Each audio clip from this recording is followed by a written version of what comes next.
विनंती करेन प्रतिमा पूजन करायचं आहे। प्रथमतः छत्रपती शिवाजी महाराजांच्या प्रतिमेचं पूजन आपण करीत आहोत। प्रौढ प्रताप पुरंदर महापराक्रमी रणधुरंदर सिंहासनाधीश्वर छत्रपती श्रीमंत श्री छत्रपती शिवाजी महाराज की हर जय भवानी।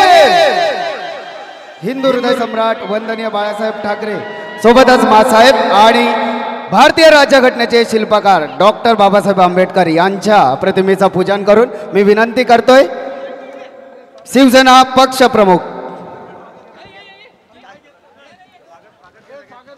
सन्मान्य उद्धवजी यांना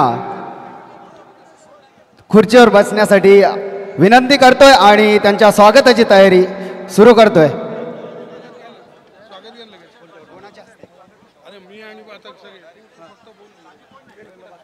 सर्व मान्यवरांना विनंती आहे की त्यांनी आसनस्थ व्हायचं आहे आणि स्वागत करीत आहोत। सन्मान्य जिल्हा प्रमुख सुरेंद्रदादा म्हात्रे यांच्या हस्ते आपण त्यांचं स्वागत करीत आहोत।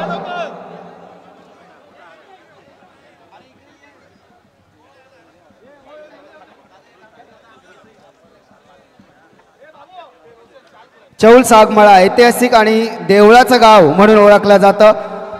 पंचावती नगरीमध्ये चौल येथे सागमळा भव्य पटांगणात आज स्वतः शिवसेना पक्षप्रमुख उद्धव साहेब आपल्या समोर संबोधन करणार आहेत। आजच्या त्यांच्या विचाराची देवाणघेवाण आणि म्हणूनच आतुरता या स्वागताची अतिथी देवो भव या रीतीला आणि या संस्कृतीला अनुसरून सर्व मान्यवरांचं मनापासून स्वागत करतोय। आगतम स्वागतम सुस्वागतम।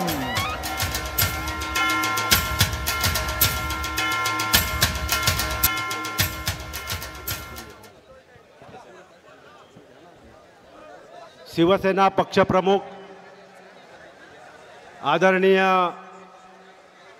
उद्धव बाळासाहेब ठाकरे, व्यासपीठावर उपस्थित असलेले शिवसेनेचे सर्व सन्माननीय पदाधिकारी, सर्व सन्माननीय लोकप्रतिनिधी आणि या चौल नगरीमध्ये उद्धव साहेबांच्या स्वागताकरता आणि उद्धव साहेबांना ऐकण्याकरता उपस्थित असलेले अलिबाग आणि मुरुड वासीय शिवसैनिक बंधू भगिनी आणि मातांनो, आज सकाळपासून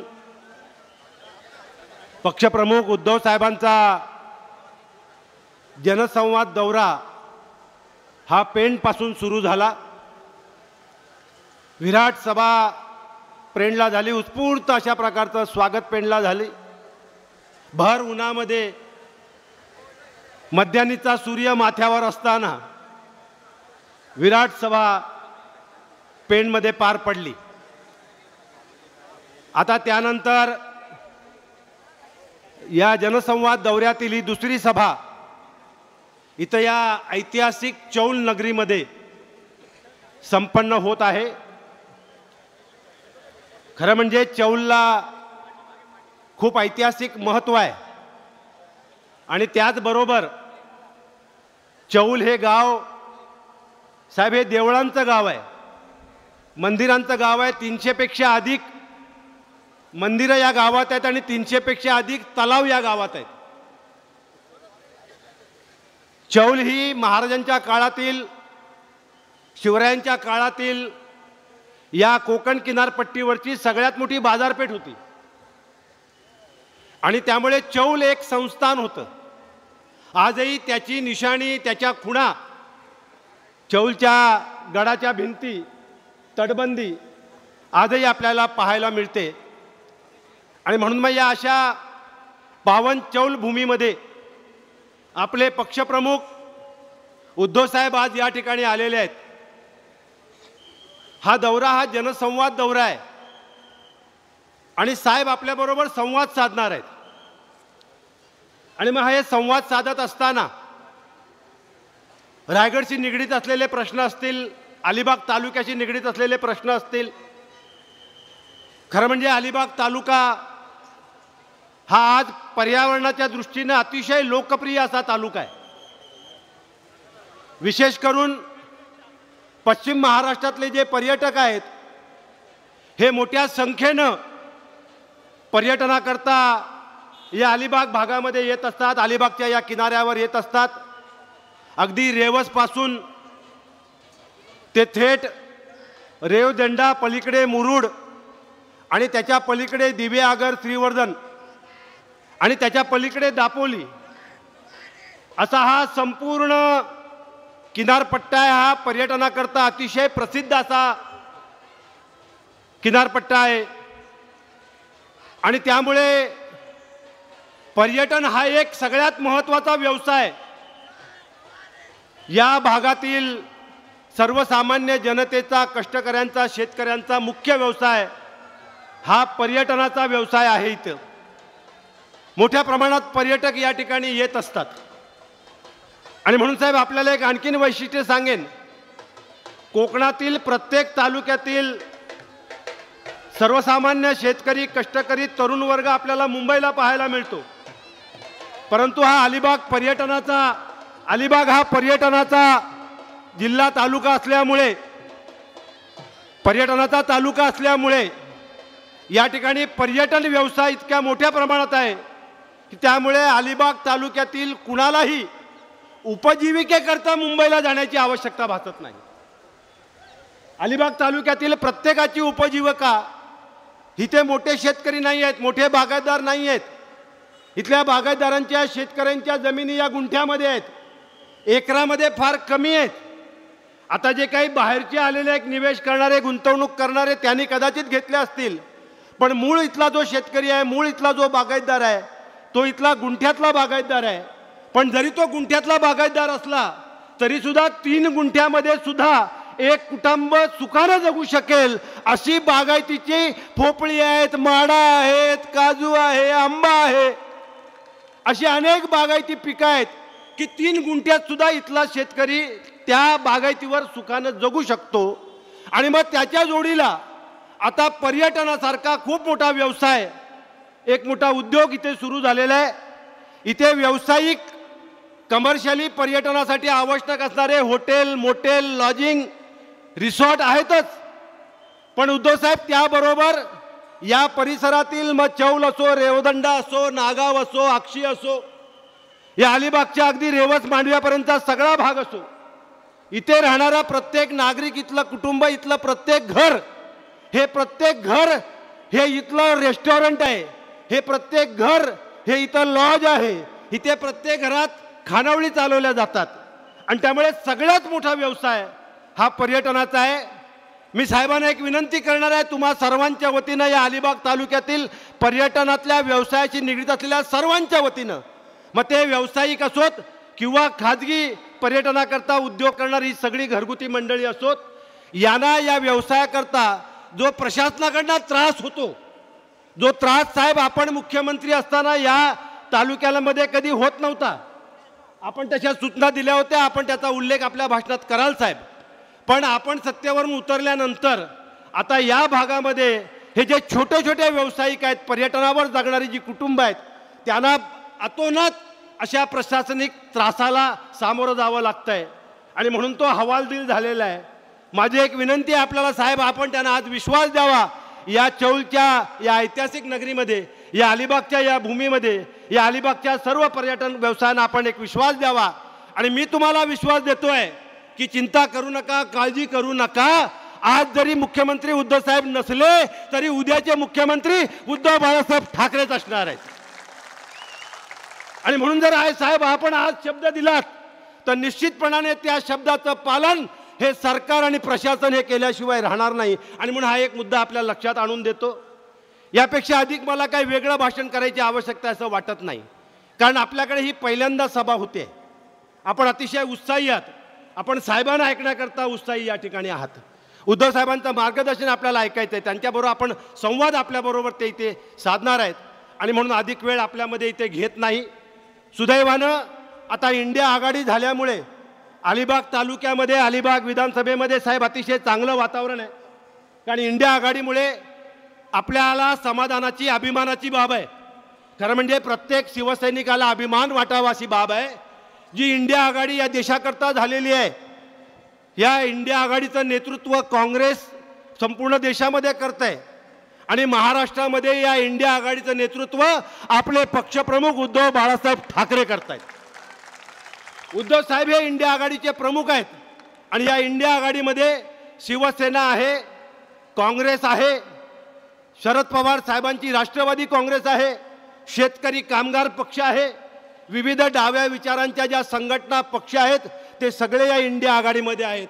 आणि त्याच्या पलीकडे जाऊन साहेब आपल्याला या ठिकाणी माहिती करून देतो आहे की आता या संपूर्ण किनारपट्टीवरचा हा आमचा मुस्लिम समाज आहे, मुस्लिम बांधव आहे, जा विशेष करून मच्छीमारी करणारा, मासेमारी करणारा जो बांधव आहे, हा सगळा मुस्लिम समाज त्याने एकमुखी निर्णय घेतलेला आहे साहेब की पुढच्या निवडणुकीत 100% आम्ही उद्धव साहेबांच्या मागे राहणार आहोत.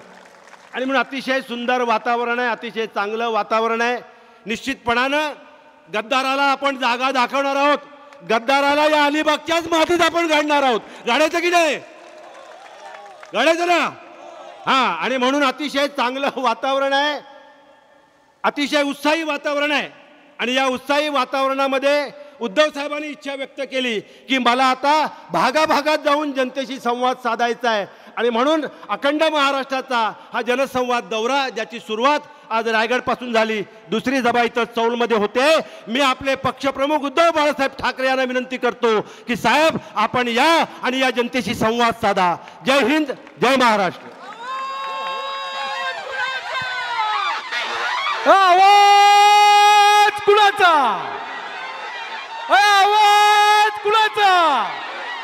उद्धव साहब आगे बढ़ो, उद्धव साहब आगे बढ़ो. कौन आला रे? कौन आला? कौन आला रे? कौन आला?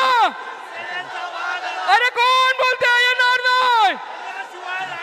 अरे कोण बोलते आहे येणार नाही? उद्धव साहेबांचा, उद्धव साहेबांचा.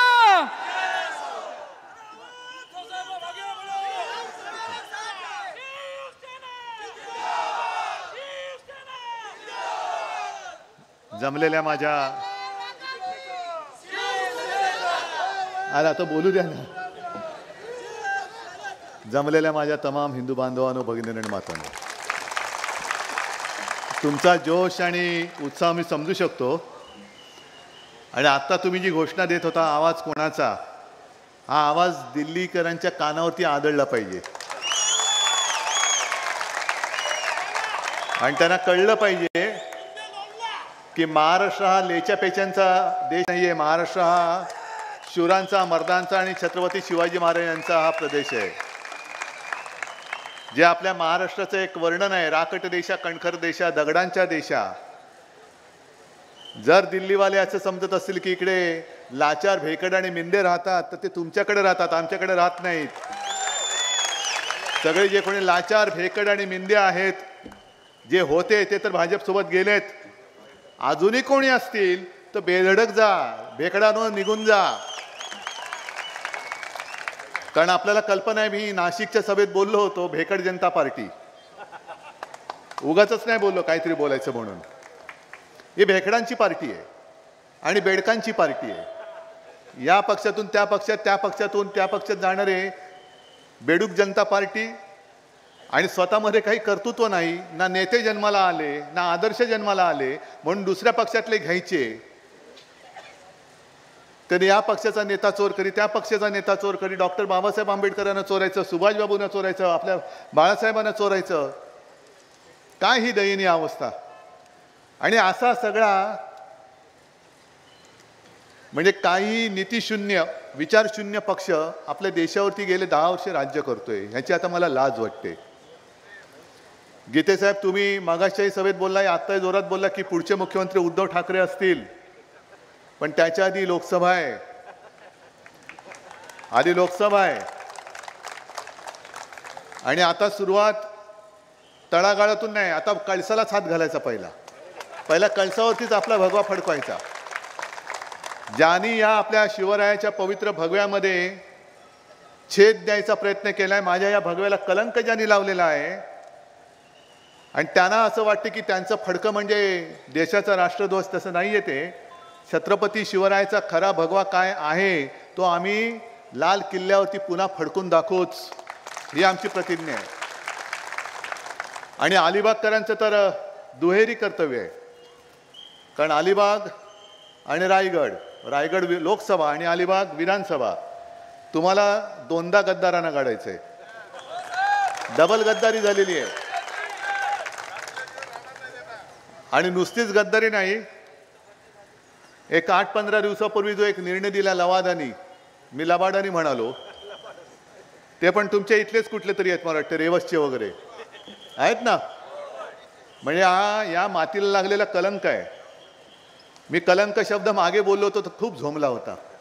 कोणाला बोललो होतो तुम्हाला माहिती आहे. पण दुसरं बोलायचं तरी काय, दुसरं मला समानार्थी शब्द द्या, मी तो बोलतो. नाही, आत्ता जे बोललो तो इथल्या ज्यांनी आपल्या सगळ्या 10व्या परिशिष्टाची चिरफाड करून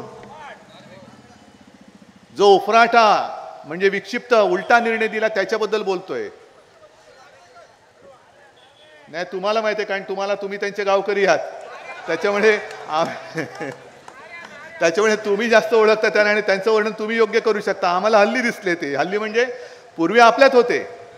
म्हणजे ज्याला काय म्हणाल तुम्ही, काय होत दलाल, जमिनीचे दलाल माहित नाही मला. पण त्याने एक गोष्ट लक्षात ठेवलं पाहिजे की नशिबाने मोठी एक जबाबदारी दिली असं नशीब कोणात नसतं. म्हणजे अध्यक्षांची एक परंपरा आहे, लोकसभा अध्यक्षांची एक परंपरा, विधानसभा अध्यक्षांची एक परंपरा. त्या परंपरेला साजेसं काम त्यांनी करायला पाहिजे होतं. म्हणून आपण जे म्हणतो ना, काही लोक व्यक्ती ह्या किती, जसं तुम्ही आता चौल या नगरीचं वैशिष्ट्य सांगितलं, तसंच एका व्यक्तीचं वैशिष्ट्य असतं. म्हणजे वर्षांमागून वर्ष जातात तरी देखील न्यायमूर्ती म्हटल्यानंतर पहिलं नाव येतं ते रामशास्त्री प्रभूणे. कायद्यासमोर कोणीही नाही, सगळे समान आहेत. न भीता न डगमगता त्यांनी निर्णय दिला होता, देहांत प्रायश्चित्त.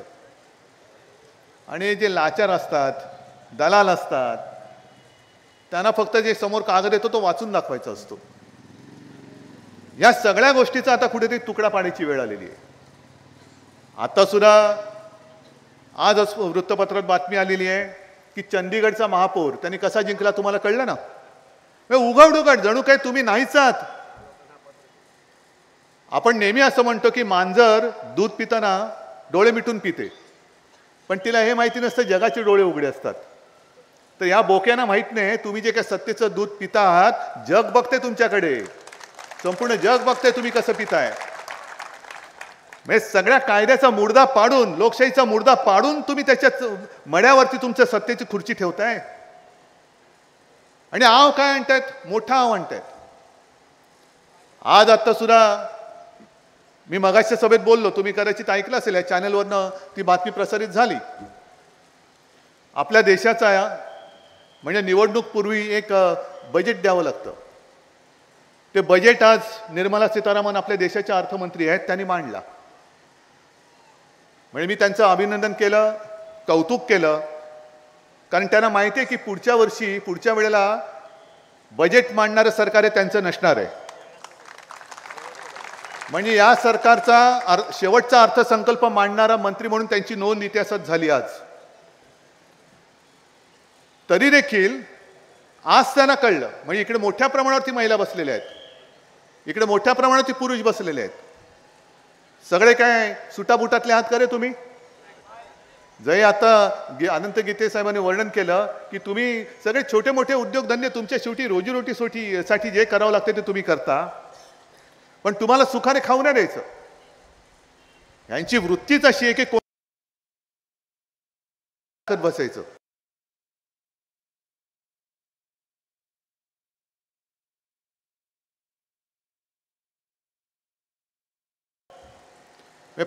काही वर्षांपूर्वी इंदिराजी होत्या, इंदिरा गांधी, त्यांनी एक नारा दिला होता, गरिबी हटाव. आठवतं ना तुम्हाला? आपण त्याही वेळेला विरुद्ध होतो. आपण जे नाटक असेल, जे थोतांड असेल त्याला विरोध करतोच, कोणी असला तरी. आता भोगल्यानंतर आज यांना साक्षात भूमीवर की महाराष्ट्रामध्ये जातनिहाय सर्वेक्षण सुरू आहे ना?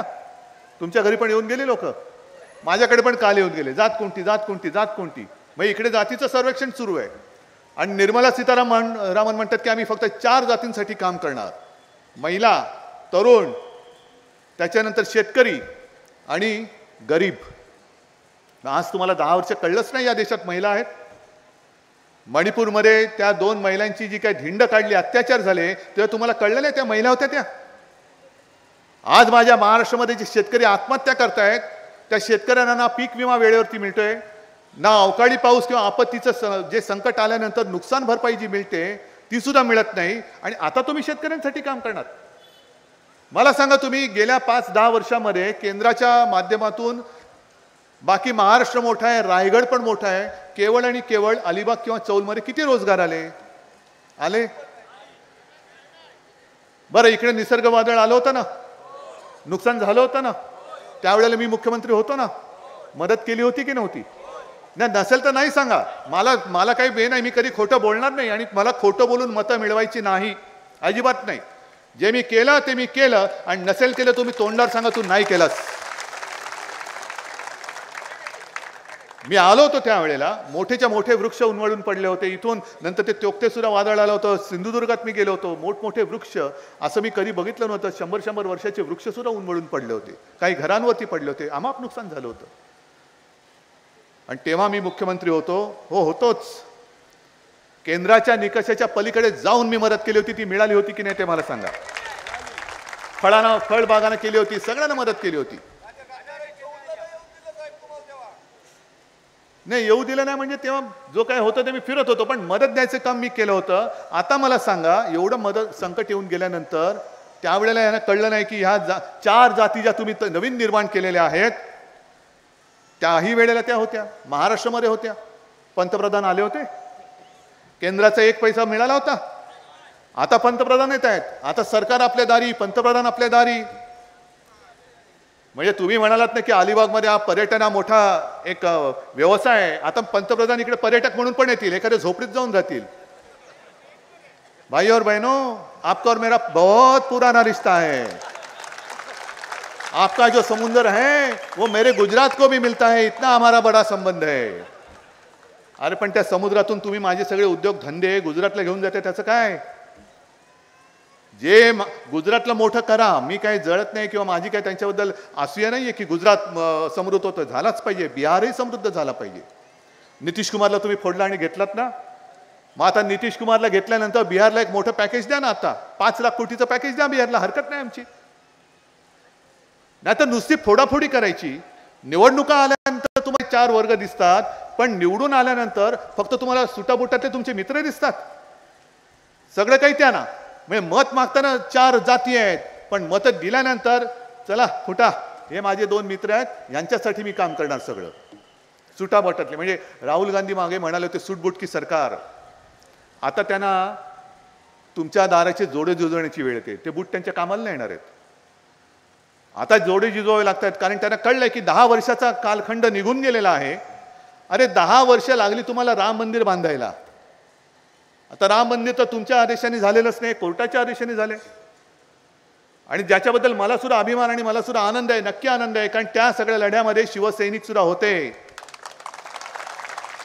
शिवसेना होती, शिवसेना प्रमुखांनी तर जबाबदारी घेतली होती.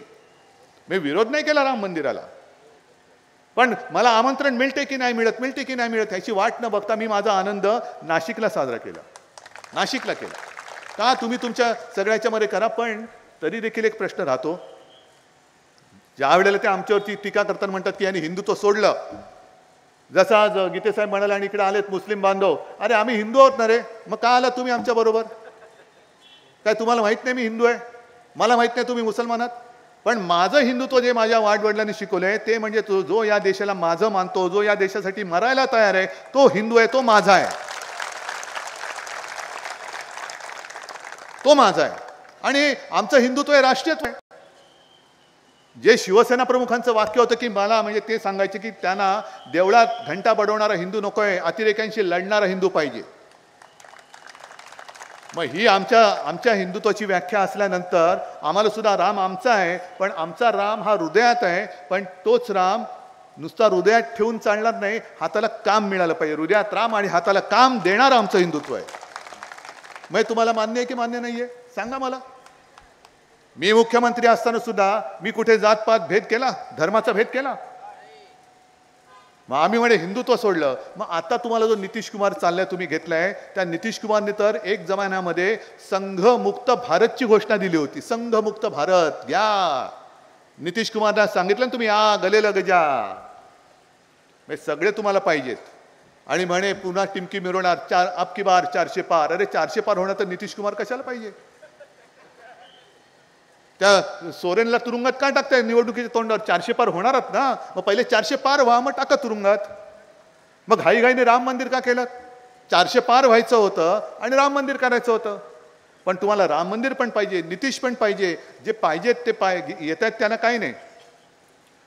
म्हणजे पेपरमध्ये ज्या बातम्या येत आहेत त्या तुम्ही नीट लक्षपूर्वक वाचता का? टी व्हीवरती ज्या बातम्या दिसतात तुम्ही लक्षपूर्वक वाचता? आज वृत्तपत्रात बातमी आली माझ्या गाडीमध्ये, तर मी कटिंग आणलंय. महाराष्ट्र टाइम्समध्ये, मी मुद्दामून नाव घेऊन सांगतो, पहिल्या पानावरती 2 बातम्या आहेत. हां, हे आहे बघा.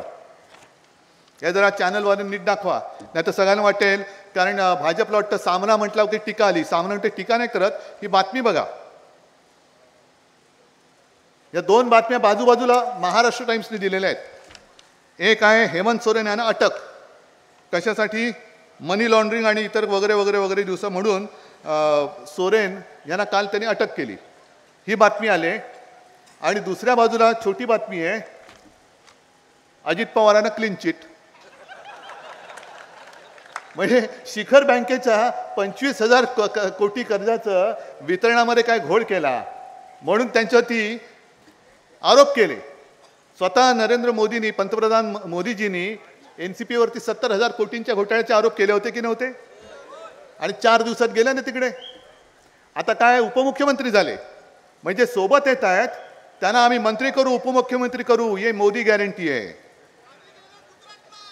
ये Modi guarantee. Modi guarantee, Modi guarantee ही की तुम्ही भाजपात या.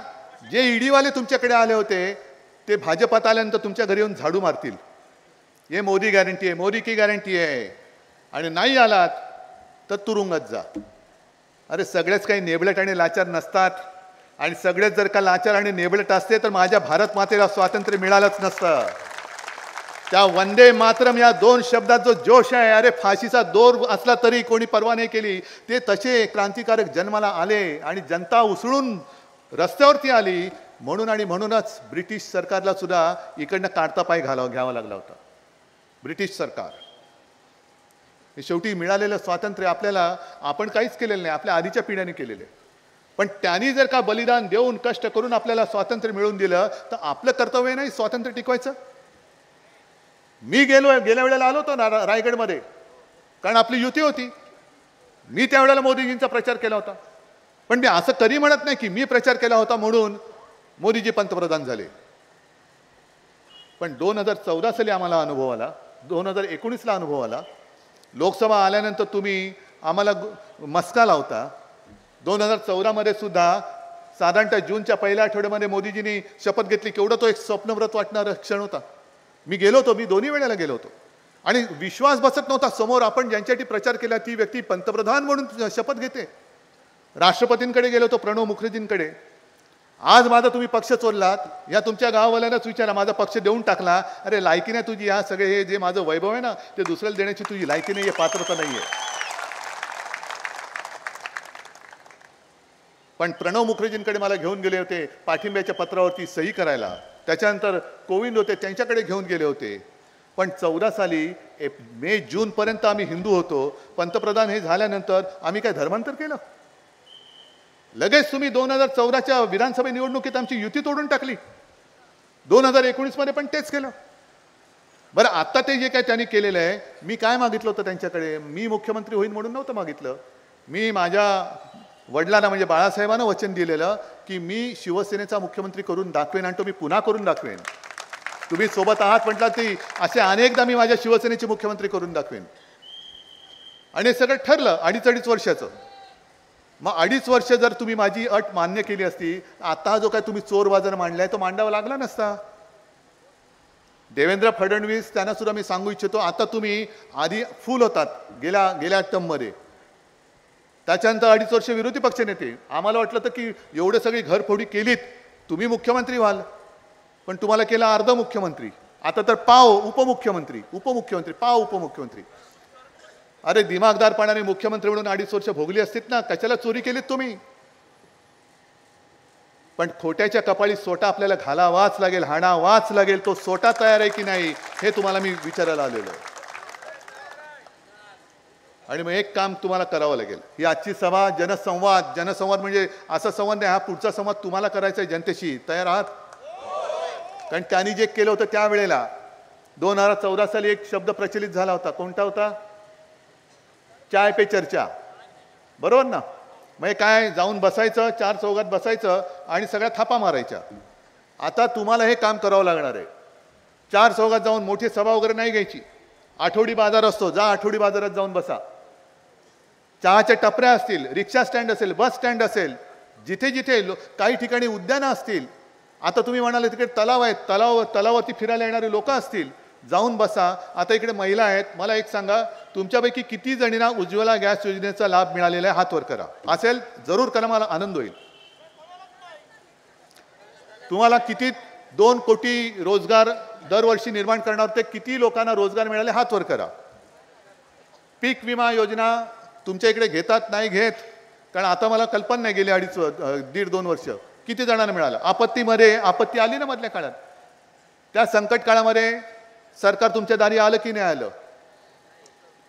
मग काय मिळालं? काय फक्त एक जी आपली थोडी फसगत होते, मी आजचं सुद्धा मगाशी वर्णन केलं की हा निवडणुकीपूर्वीचा अर्थसंकल्प निर्मलाबाईंनी सादर केला. या सगळ्या म्हणजे मदत देताना पैसे नाहीत, योजना नुसत्या कागदावरती असतात. आणि असे जे अर्थसंकल्प निवडणुकीच्या आधीचे असतात ते कसे असतात की जादूगार येतो रिकामी टोपी घेऊन, तो सगळं दाखवतो, टोपी उलटी करून दाखवतो, कोणाला तरी बोलून बघ बाबा तू हात घालून बघ काय लागते हातात, काय नाही. मग तो सांगतो जाऊन बसा. आणि मग जे आज ह्या बाईंनी केलेलं आहे त्या टोपीवरती, म्हणून मी आज तुमच्या समोर आलेलो आहे. पण चौलमधनं आघाडीची आणि अलिबागमधनं आघाडीची जबाबदारी तुम्ही घेणार आहात का? जोरात, एवढं जोरात की छप्पर उडालं पाहिजे. आणि छप्पर उडून चालणार नाही, तो आवाज दिल्लीवरती जाऊन आदळला पाहिजे. ठीक आहे, मग ठरलं. मागच्या निवडणुकीत कोल्हापूरकरांनी एक घोषणा दिली होती, आमचं ठरलंय. तसं तुमचं ठरलंय? भगवा एकच, तो छत्रपती शिवाजी महाराजांचा आणि आपल्या शिवसेनेचा. दुसरी शिवसेना, दुसरा भगवा आम्हाला मान्य नाही. आणि भाजपचं फडकं तर अजिबात नाही. जय हिंद, जय महाराष्ट्र.